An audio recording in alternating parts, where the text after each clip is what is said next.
One of the best programs in the South, I believe. Tons of tradition, tons of school spirit. Uh, I'm glad to be around these young men. They all have a strong desire to play football. They want to play football. So I'm excited. I'm rejuvenated. I think the players are buying in, and we're excited to get started on fall camp. So let's talk about the story of the new helmets you guys got. Give us a little background regarding that. To be honest, when I first took this job, and I was weighing the pros and cons of taking this job, I knew the tradition of Blount, but it's kind of like a cliche saying, put some respect on our name. So I said, man, I want to come up with the moniker of MTB. A lot of people say, what is MTB? It's Mattie T. Blount. We normally refer to it just as Blount High School down here in Mobile, but it is Mattie T. Blount High School. So it's just a mindset of put some respect on the tradition of Blount High School. So we went with the MTB. And the gold, when I first got there, I was doing inventory, equipment, jerseys, and I found an old gold jersey in one of the back locker rooms of Blount High School. And it kind of came to me like, you know what? We're going to get back to the gold standard. So that's kind of where the goal is. We're trying to get back to the gold standard of being the traditional Blount High School, Mattie T. Blount. So we came over with a new color scheme, new monikers, new design, and we're going to roll with it, try to make the most of it. They got gold jerseys? That's a surprise. The helmets wasn't supposed to be revealed quite yet, but when your principal posted on social media. Mattie T. Blount, long time history, 5-time state champion. Yes, sir. Do you feel the excitement in the kids, being there for the first year? No doubt. I think there's excitement. Obviously, anytime you bring in a new coach, anytime you change the color scheme or change the design of uniforms, kids are intrigued and bought in. I think the community's bought in. I think, again, being a traditional powerhouse and after finishing with 2 losing seasons back to back, I think everybody wants to get back to the winning ways of Mattie T. Blount High School. So I will say it didn't take much for me to corral the players, corral this community, but now we got to go put a great product on the field. Right. How many kids y'all have out this year? Man, we're 106 now, and pretty much I add a different name or two every day. And that's a change for me. My last head coaching job, I was on a roster of 45, 50 players, and that was the entire program. So to be now where I got 106 kids that all want to play football, that call me every night and say, Coach, hey, can we get extra work? I'm excited. I'm telling you, I'm rejuvenated. I'm ready to rock and roll. Coach, the benefits of having the spring game and seeing what you were working with, I know that gave you an opportunity to kind of evaluate, to make any changes that you needed to during the off-season moving forward to 7-on-7. But from May until now, are you satisfied with the progression that you've seen so far? No doubt about it. The spring was the spring. The kids needed the spring. I think everybody needed to kind of get a taste out of last year, out their mouths. So for us to have those 10 days of spring and they get acclimated with me, how I am on the field, I think that was important. But I can assure you we're a totally different team from what we played in May 15th. The kids have been cramming the weight room, working extremely hard. I think our condition is superior to where we were in the spring. We got more offense in, obviously more defense. We've been able to hound in on our special teams. So we're excited. We're ready to get fall camp started and get a little bit more physical with the pass on and go out and play game 1. Right. Who should we look out for on offense? I know you guys had a pretty good running back this past season. And how's the running game going, and who should we look for as far as being at the quarterback position? I'm not going to tell you who the starting quarterback's going to be. And I think every position, being a first-year coach at a program, we want the kids to compete throughout the fall camp. So we don't have starters. We got guys that played extensively last year, guys that contributed, but we're not naming starters per se. We got kids that we know can play on Friday night, and I'll be honest, there's so much depth. I'm giddy just thinking about it all the time. I know I got at least 12+ receivers that I think are 6A Region 1 caliber receivers, and more that are just Friday night guys. So I'm excited about every player on the roster right now. The kids are bought in, they're working hard, and we'll get to titles as we get closer towards game 1. Continuity is very important within young people, doing the same thing and hearing the same voice. Blount hasn't had that continuity in coaching for a while. So you have people like Chase and like Kobe who are seeing different coaches and hearing different things. Talk about the importance of consistency coming from your voice and the stability that you're going to bring to a historic program. That's a great question. I think, these kids deserve that. All kids deserve that. All kids want structure. They deserve structure. So every chance I get to stand in front of these young men and sell my vision of the program, of what I expect of them as men, as players, I think they need that. You know, we try to start, especially when we're in season, we try to start every day off with a devotion where we have a Bible verse, and that Bible verse translates to what we're trying to get accomplished at practice. And at the end of the day, we come back to that Bible verse. How did this Bible verse affect what we got done today?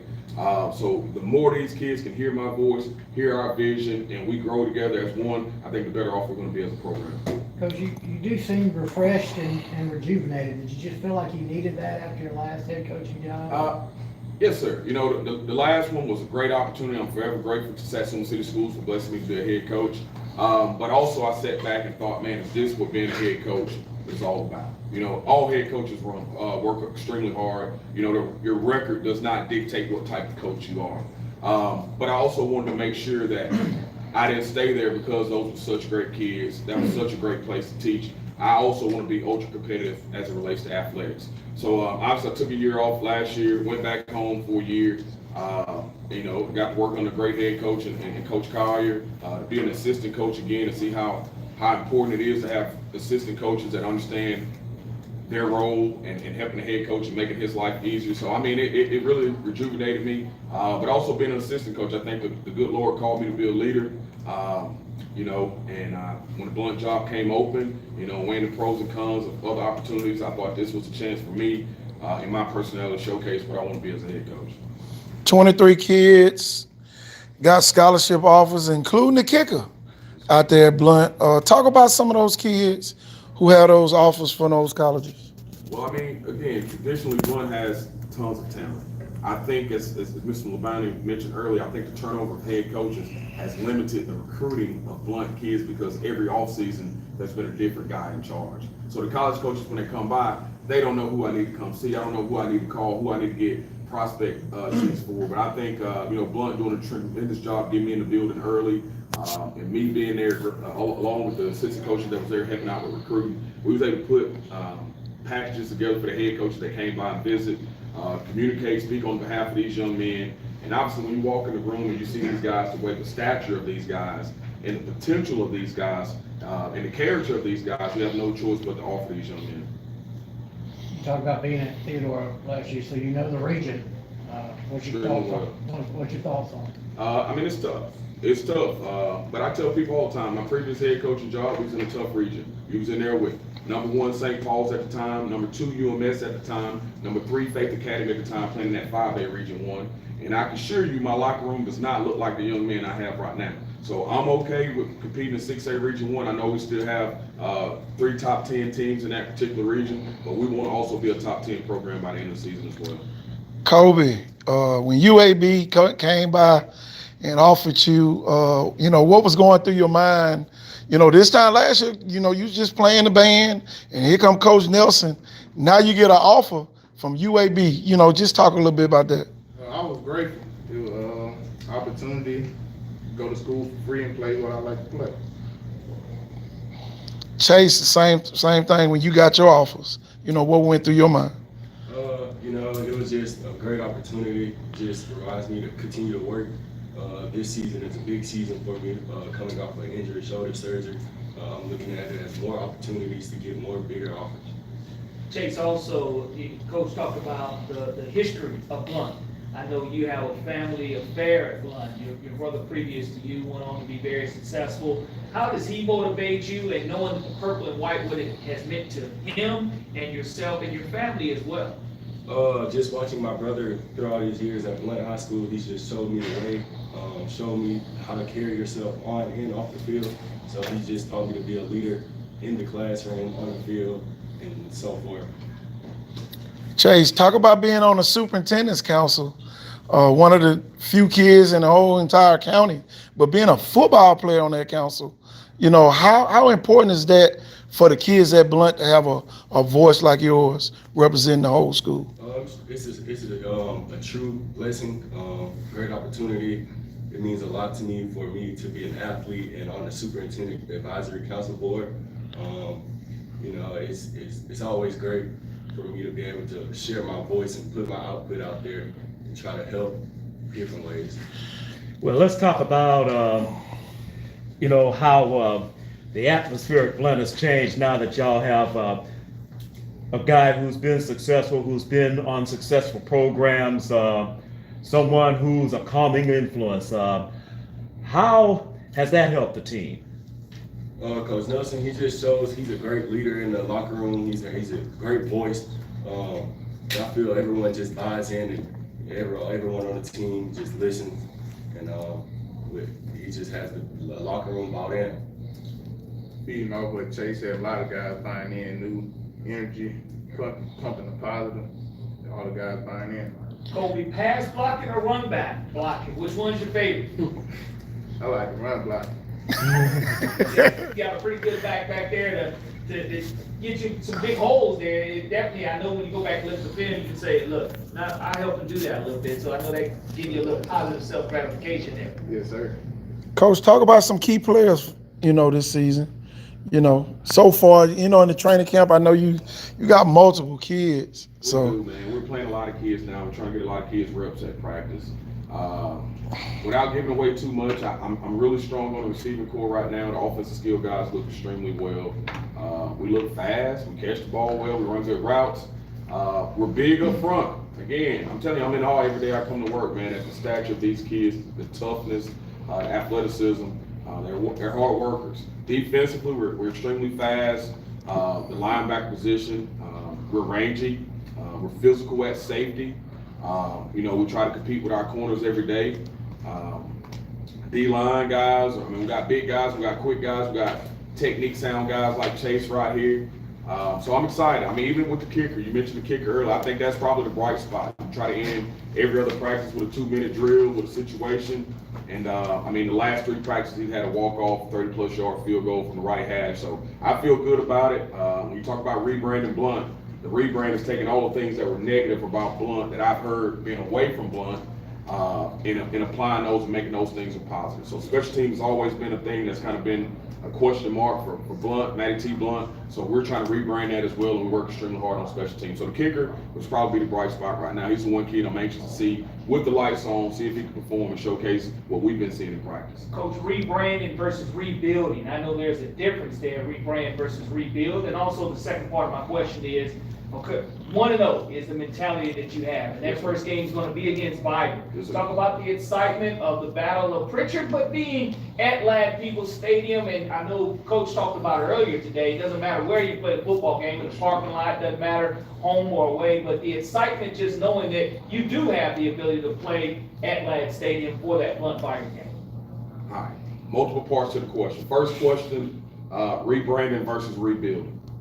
Rebrand is when you come to a program that the expectations are extremely high. Rebuilding, you go into a place where the administration or the community say, it's okay, coach, you got a while, you get this thing turned around. So when I took the job for Blount, there was no way I could rebuild, I had to rebrand. And if I don't rebrand, I'll be looking to get rehired. I understand.